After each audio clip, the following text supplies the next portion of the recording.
मैं Raghavendra sir Skype परिवार में आप सभी लोगों का बहुत बहुत स्वागत है। जो आज का जो टॉपिक होगा वो होगा महाजनपद काल। इस टॉपिक में आपको महाजनपदों की उत्पत्ति पढ़ाएंगे। आपको किसकी महाजनपदों की उत्पत्ति कैसे हुई, जैसे मगध की उत्पत्ति कैसे हुई, कुरु जनपद की उत्पत्ति कैसे हुई और पांचाल जनपद की कैसे उत्पत्ति हुई, हम आपको बताएंगे।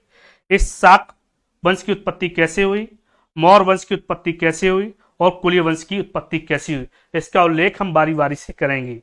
आप लोग एक बार जल्दी से जल्दी लाइक और शेयर कर दीजिए और इसके साथ चैनल को सब्सक्राइब भी कर दीजिए। अब बौद्ध ग्रंथ के अंकुतर निकाय में 16 महाजनपद 10 गणराज्यों का उल्लेख मिलता है। कितने? 16 महाजनपद और 10 गणराज्य का उल्लेख मिलता है। इसमें 16 महाजनपदों में राजतंत्र कितनी है? 14, जबकि गणतंत्र 2, वज्र गणतंत्र और मल गणतंत्र। इसमें क्या होता है? राजतंत्र पहले होता था, राजतंत्र जहां पर राजाओं की विशेष भूमिका थी। आज का क्या है? प्रजातंत्र, यहां पर प्रजातंत्र की भूमिका है।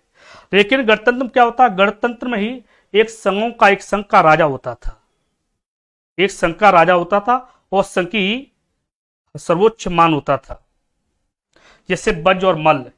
और मल्ल आपको पता होगा, मल्ल की 2 राजधानियां थी, एक थी कुशीनारा के मल्ल, दूसरी थी आपकी पावाक मल्ल। और कुशीनगर में बुद्ध की मृत्यु हुई थी, जबकि पावापुरी में महावीर स्वामी की मृत्यु हुई। इस महाजनपदों की स्थापना कैसे हुई? आप लोगों को महाजनपदों की स्थापना बताएंगे। उसमें हमने आपको बताया कि वैदिक शब्द वेद से बना, वेद का अर्थ होता ज्ञान होता है। वैदिक शब्द वेद से बना, वेद का अर्थ क्या? ज्ञान होता है। और वैदिक कौन थे? आर्य थे। आर्य कौन थे, कहां से आए और कैसे आए? ये हमारे भारतीय विद्वानों का मानना था। जैसे बाल गंगाधर तिलक का मानना था कि आ लोग उत्तरी ध्रुव से आए थे, जबकि दयानंद सरस्वती का मानना था कि आ लोग तिब्बत क्षेत्र से आए थे। जबकि सर्वाधिक मत है जर्मनी के विद्वान मैक्स मूलर, उन्होंने कहां से माना था? मध्य एशिया का क्षेत्र बनाया। और मध्य एशिया के क्षेत्र कौन कौन से हैं? जैसे तजाकिस्तान, कजाकिस्तान, किर्गिस्तान, उज्बेकिस्तान, ये 5 देशों को मिलाकर बोलते हैं मध्य एशिया का क्षेत्र। और मध्य एशिया से पहले कहां से आए? अफगानिस्तान आए आर लोग, फिर कहां आए? पाकिस्तान। और पाकिस्तान भारत में कहां पर बच गए? सप्त सैंधव प्रदेश। कहां पर बच गए थे? सप्त सैंधव प्रदेश। ये सप्त सैंधव प्रदेश किसे कहते हैं? 7 नदियों का प्रदेश कहते हैं, जैसे सिंधु, सतलज, रावी, ब्यास, चिनाब, ये सब 7 नदियों को मिलाकर बोलते हैं सप्त सैंधव प्रदेश। यहीं आकर कौन लोग बस गए थे? आर लोग बस गए थे। कौन? आर लोग बस गए थे। भाई आर लोग वहीं पर तो बसेंगे जहां उनके रहने का, खाने का, जीवन यापन होगा। जैसे उसी इसमें क्या था? उसी की शासन स्थापना कैसे हुई? दशरथ का युद्ध। यह दशरथ का युद्ध कहां पर लड़ा गया था? रावी नदी के तट पर लड़ा था। यह दशरथ युद्ध नहीं, 10 राजाओं का गठ था, किनके? आर और अनार के बीच हुआ था। यह दशरथ का युद्ध हुआ था, आर और अनार के बीच हुआ था। आर कौन थे? यार आर में कौन से जन आए थे? मतलब मध्य एशिया से आने वाले कौन थे लोग? आर लोग थे। पहले कौन आए थे? यदु आए, ध्रुव आए, तुर्वस आए, अनु आए और पुरु आए। ये लोग आए थे, यार विदेशी लोग से आए थे। लेकिन अनार कौन थे? यहाँ के मूल निवासी थे, यहीं के रहने वाले थे। कौन थे यहाँ के मूल निवासी? अनिल, पत, किरबी, बनारस और बिसाड़ी। इसमें आर और अनार, आर थे विदेशी, अनार थे यहाँ के मूल निवासी। इन दोनों के बीच कौन सा युद्ध हुआ? दशरथ का युद्ध हुआ, यानी 10 राजाओं का बीच का युद्ध हुआ था। इसमें जो भरत वंश के जो राजा थे वे कौन थे? उनके राजपुरोहित थे विश्वामित्र। और विश्वामित्र को हटाकर वशिष्ठ को नियुक्त किया, क्योंकि उनकी यांत्रिक विद्या सर्वश्रेष्ठ मानी जाती थी। उनकी यांत्रिक विद्या सर्वश्रेष्ठ मानी जाती, जिससे को नाराज हो गए? विश्वामित्र नाराज हो गए। और विश्वामित्र ने क्या किया? 10 राजाओं को इकट्ठा किया। जब इकट्ठा किया तो कौन सा युद्ध हुआ? दशरथ का युद्ध हुआ। 10 राजाओं के बीच युद्ध हुआ। यह युद्ध कहां पर हुआ था? रावी नदी के तट पर हुआ था। और रावी नदी का प्राचीन नाम क्या है? परसड़ी नदी। इस अंतिम विजय किनको मिली थी? भरत वंश के राजा सुदास को मिली, जिनके नाम से हमारे देश का नाम पड़ा भारतवर्ष पड़ा। भरतवंश कबीले के नाम से हमारे देश का नाम पड़ा भारतवर्ष। बहुत सारे विद्वानों का मानना था कि दुष्यंत के पुत्र भरत के नाम से भारतवर्ष पड़ा, और कुछ विद्वान ये कहते हैं राम के भाई भरत के नाम से भारतवर्ष पड़ा, लेकिन सर्वाधिक मत है कि भरतवंश कबीले के नाम से हमारे देश का नाम पड़ा भारतवर्ष। अब प्रश्न ये पूछा जाता है, आर्यों में कौन सा सबसे महान जन था? ध्यान रखना, पुरुजन सबसे महान जन थी। एक बार क्या हुआ, और पराजित जनों में सबसे महान जन कौन थे? पुरुजन थी। लेकिन फिर क्या हुआ, भारत और पुरुजनों में समझौता हो गया। जब समझौता हुआ तो भारत और पुरु मिलकर किस वंश की स्थापना हुई? कुरुवंश की स्थापना हुई, यानी कुरु जनपद की स्थापना हुई थी। भारतवंश कबीले और पुरुवंश के बीच कुरुवंश की स्थापना हुई, और कुरुवंश की 2 राजधानियां थी। पहली राजधानी थी हस्तिनापुर, जो वर्तमान कहां पर है? आपके मेरठ जिले में है। और फिर इंद्रप्रस्थ कहां पर है? दिल्ली है। आपको पता होगा कि इस हस्तिनापुर के शासक कौन थे? कौरव में किसका शासन था? दुर्योधन का। और फिर एक बार महाभारत हुआ क्यों था? हस्तिनापुर और इंद्रप्रस्थ को लेकर हुआ था। पांडव ये कह रहे थे कि हमको भी हिस्सा दिया जाए, इसलिए महाभारत युद्ध हुआ था। जब हस्तिनापुर को 2 भागों में डिवाइड किया गया था, एक हस्तिनापुर, दूसरा बना गया इंद्रप्रस्थ। ये हस्तिनापुर में शासक कौन थे? कौरव। और इंद्रप्रस्थ में शासक कौन थे? पांडव का राज्य मिला था। लेकिन फिर दूसरा जनपद कैसे निर्माण हुआ? तुर्वस और किरवी मिलाकर कौन सा जनपद का निर्माण हुआ? पांचाल जनपद का निर्माण हुआ। और पांचाल जनपद की 2 राजधानियां थी। पहली राजधानी थी अक्षेत्र, जो बरेली में पड़ता है, जबकि दूसरा काम्पिल, जिला फरक्काबाद में पड़ता है। और काम्पिल में जन्म किनका हुआ था? द्रौपदी और गुरु द्रोणाचार्य, यानी पांडव गुरु कौन थे? गुरु द्रोणाचार्य का जन्म हुआ था। अब प्रश्न ये पूछा जाता है कि द्रौपदी के पिता पांचाल जनपद के मतलब क्या थे? शासक थे, यानी उनके पिता का नाम था राजा द्रुपद। कभी कभी इनको द्रौपदी को पांचाली के नाम से भी जाना जाता है। और तीसरा जो जनपद की स्थापना हुई थी, आपको पता, मगध जनपद की स्थापना हुई थी राजा वैदरथ। ये राजा वैदरथ ने मगध जनपद की स्थापना की। लेकिन ये वैदरथ कौन थे? ये जरासंध के पिता थे। आपको पता होगा महाभारत के समय जरासंध ने की हत्या किसने कर दी थी? श्री कृष्ण के निर्देशन पर भीम ने जरासंध की हत्या कर दी थी। इसी प्रकार हम आपको बताएं कि 16 महाजनपद 10 गणराज्य आते आते कहां पर? बुद्ध काल तक 16 महाजनपदों का और 10 गणराज्यों का स्थापना हो चुकी थी।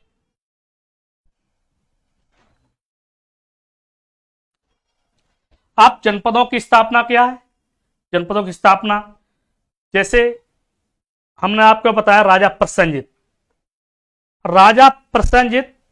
कहां के राजा थे? कौशल के राजा थे।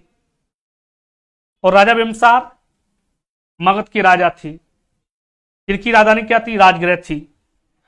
भाई, एक राजा दूसरे राजा में होड़ लगी थी आपस में अपने साम्राज्य को विस्तार करने के लिए। या तो राजा अपने साम्राज्य का विस्तार कैसे करते थे? या शादी विवाह के संबंध में अपना विस्तार करते थे, या युद्ध जीतकर अपने राज्य का विस्तार करते थे। उसी प्रकार राजा प्रसेनजित की जो बहन थी कौशला देवी का विवाह किनके साथ हुआ? राजा बिम्बसार के साथ हुआ। फिर राजा प्रसेनजित ने अपनी बहन कौशला देवी के दहेज में कौन सा राज दिया था? काशी का राज दिया था। कौन सा? काशी का राज दिया था। फिर और बिम्बसार के पुत्र का कौन थे? अजातशत्रु मगध के उत्तराधिकारी हुए। लेकिन राजा प्रसेनजित की जो पुत्री थी बाजना का विवाह किनके साथ हुआ? राजा अजातशत्रु के साथ हुआ था। और अजातशत्रु के पुत्र का नाम क्या था? राजा उदयन थे। जिसने पाटलिपुत्र नगर की स्थापना की और अपनी मगध की राजधानी बनाई। अब राजा प्रसेनजित के पुत्र का नाम क्या था? बिडब। बिडब कौशल का राजा बना। अब प्रश्न यह पूछा जाता है हर एग्जाम में कि बिडब की माता का नाम क्या था? माता का नाम आप लोग जल्दी से एक बार कमेंट करके उत्तर दें। बिडब की माता का नाम क्या था? बता सकते हैं आप सभी लोग।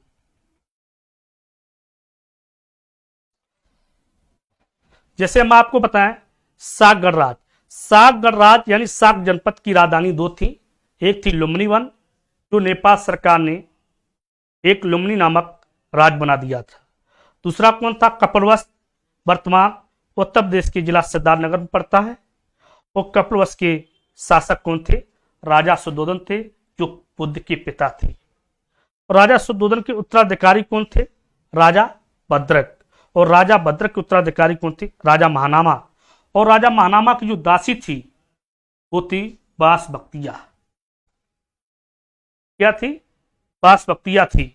और ध्यान रखना, जब बासबक्तिया थी, एक बार कौशल के राजा प्रसेनजित ने यह मांग की थी किनसे? राजा महानामा का, हम एक शाक वंश की लड़की से शादी करना चाहते, लेकिन उन्होंने स्पष्ट रूप से मना कर दिया। मना तो नहीं किया था, लेकिन राजा महानामा ने एक कूटनीतिक चाल करी। अपनी जो दासी थी बासबक्तिया नामक राजकुमारी बनाकर राजा प्रसेनजित के पास भेज दिया था। जब राजा प्रसेनजित को यह पता चला इन्होंने मेरे साथ बहुत छल से काम किया है, उसी का पुत्र, बासबक्तिया का पुत्र का नाम था बिडब। ध्यान रखना, ये प्रश्न आता है कि बिडब जो था, प्रसेनजित का जो पुत्र था बिडब, और बिडब की मां का नाम था बासबक्तिया। जब राजा बिडब जब बड़ा हुआ, बिडब ने पूछा अपनी मासी बासबक्तिया से, मेरा ननियाल यानी मामा का घर कहां पर है? तो उसकी मां ने कहा कि तुम्हारा ननियाल सागर राज्य में है, कपिलवस्तु नगरी में है। तो एक बार जब वहां पर गया तो वहां के साकों ने एक दासी पुत्र कहकर उसका अपमान किया था। अपमान का बदला लेने के लिए जब राजा बिडब हुआ, उसने ये विचार किया जिस दिन बड़े होंगे उस समय हम साकों का विनाश ही कर देंगे। तब जैसे बड़ा हुआ तो उसने क्या किया? आधे साक मारे गए। वो आधे साक कहां पर भाग गए थे? एक हिमालय पर्वत की ओर भाग गए थे, जहां पर उन्हें पिपली नगर बसाया था। कौन? पिपली नगर।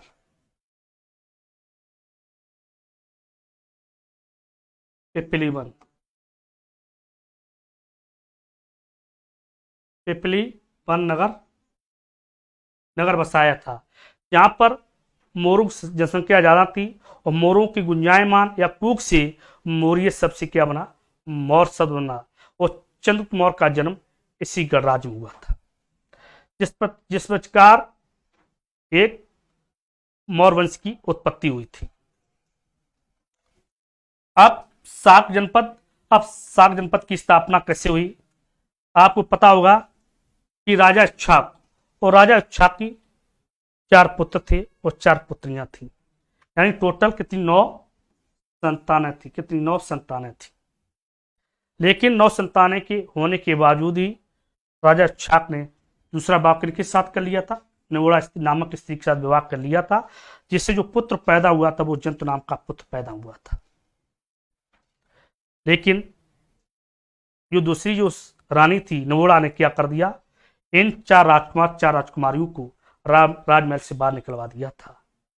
अब मेरा जो उत्तराधिकारी होगा वो जंतु नाम का उत्तराधिकारी मेरा पुत्र होगा। जब उसे 4 राजकुमारी हिमालय पर्वत की ओर जाते हुए कहां पहुंचे? वो जाते हुए वो एक कपिल मुनि नगर में आश्रम में पहुंचे, और कपिल मुनि की आज्ञा से उन्होंने एक कपिलवस्तु की नगर की स्थापना की। कौन सी? एक कपिलवस्तु नगर की स्थापना की। लेकिन बाद में 4 जो राजकुमार थे, 4 राजकुमारियां थी, एक बड़ी बहन को क्या बना दिया था? राजमाता बना दिया। और बड़ी बहन का नाम था प्रिया। क्या था? प्रिया था। लेकिन 4 राजकुमारों ने क्या किया? अपनी बहन के साथ विवाह कर लिया था। तब ये राजा इक्ष्वाक को ये पता चला इसमें पुत्र और पुत्रियां कहां पर है। तो हो साक यानी साक, बहुत अच्छा बहुत अच्छा। यहाँ पर इस वजह से यहाँ पर साक वंश की उत्पत्ति हुई।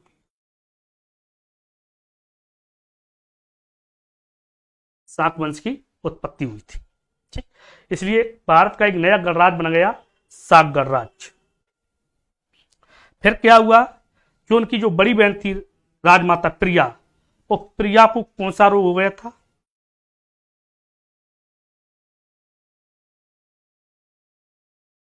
कुष्ठ रोग हो गया। और कुष्ठ रोग की वजह से वो जंगल में चली गई थी, छुआछूत की वजह से वो जंगल में चली गई। उसी अवस्था में तो वहीं पर एक काशी का शासक था, राम नाम को भी कुष्ठ रोग था। एक कलो नाम का वृक्ष था। कौन सा वृक्ष? कलो वृक्ष था। वो पेड़ छूने से वो कुष्ठ रोग खत्म हो जाते थे। उसी अवस्था में राम ने प्रिया रानी को देखा, तो उसको ले जाकर, उसको भी कुष्ठ रोग हो गया था, लेकिन प्रिया ने फिर क्या किया, राम से शादी कर लिया। और राम की जो संतानें थी, कलो से क्या बन गया? कोलिया बन गया। जिस प्रकार से कोलिया गणराज्य की स्थापना हुई। किसकी? कोलिया गणराज्य की स्थापना हुई थी।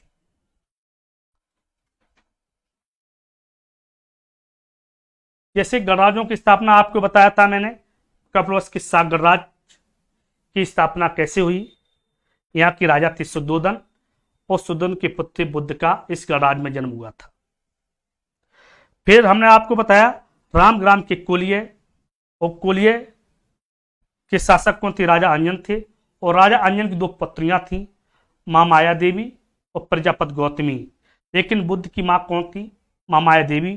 जबकि बुद्ध की मौसी यानी पालन पोषणकर्ता कौन थी? प्रजापति गौतमी। लेकिन पिपलीवन और मौर्य को राजधानियां क्या थी? पिपलीवन। और पिपलीवन में किसका जन्म हुआ था? चंद्रगुप्त मौर्य का जन्म हुआ। उनके पुत्र बिंदुसार और उनके पुत्र सम्राट अशोक महान के नाम से जाना जाता था। लेकिन चंद्रगुप्त मौर्य के जो पिता थे सर्वादि सुरवन, इस गणराज्य के राजा थे। इनके पिता का नाम था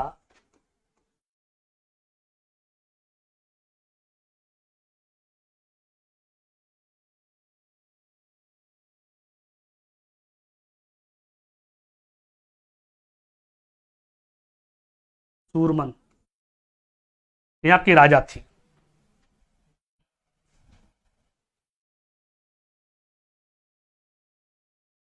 जैसे मैंने आपको राजा प्रसेनजित के बारे में बताया था,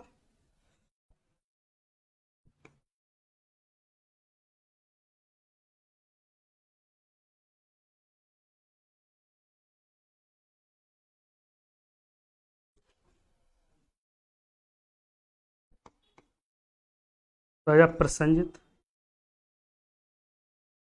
ये कहाँ के राजा थे?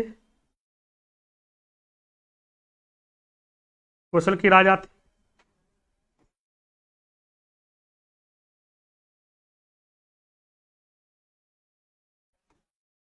बिम्बसार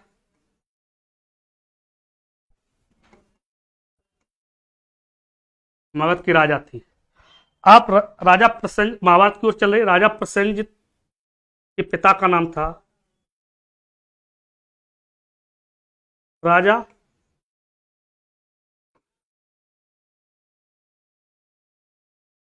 माँ कौशल।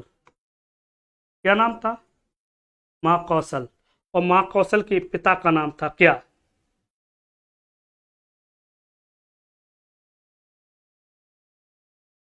कंस। ध्यान रखना। अब राजा बिम्बसार के पिता थे बट्टिय। बट्टिय ने क्या किया? राजा बालक की हत्या करके अपने पुत्र बिम्बसार को मगध का राजा बनाया।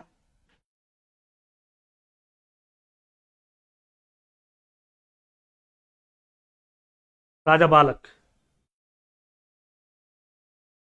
हत्या किसने करी? बट्टियन की। बट्टियन ने क्या किया? राजा बालक की हत्या करके राजा बिम्बसार को एक मगध का एक शासक बनाया। और राजा बालक के उत्तर कौन थे? राजा पुंजय, राजा पुलिक।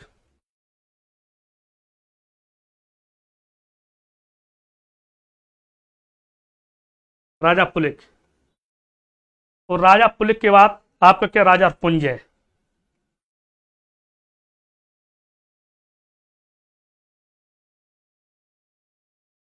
राजा रुपंजय। और राजा रुपंजय के बाद राजा जरासंध का नाम सुना होगा।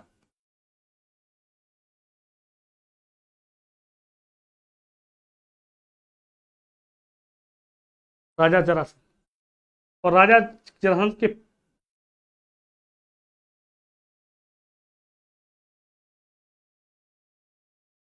कौन थे? उनके पिता का नाम था भद्रथ। आपको पता होगा कि राजा भद्रथ के पुत्र का नाम था राजा जरासंध। और जरासंध के उत्तराधिकारी हुए राजा प्रपुंजय। और राजा प्रपुंजय के उत्तराधिकारी राजा पुलिक। और राजा पुलिक के उत्तराधिकारी राजा बालक। लेकिन बालक की हत्या किसने करी? भट्टिया ने बालक की हत्या करके राजा बिम्बसार को एक मगध का शासक बनाया था। पूरा महाभारत से लेकर बुद्ध काल तक की गणना का उल्लेख कर दिया। उसी प्रकार हम आपको सभी लोगों को जो भी गणराज्य बचे हुए हैं, जैसे आपके गांधार जनपद, मत्स्य जनपद, सुरसेन जनपद,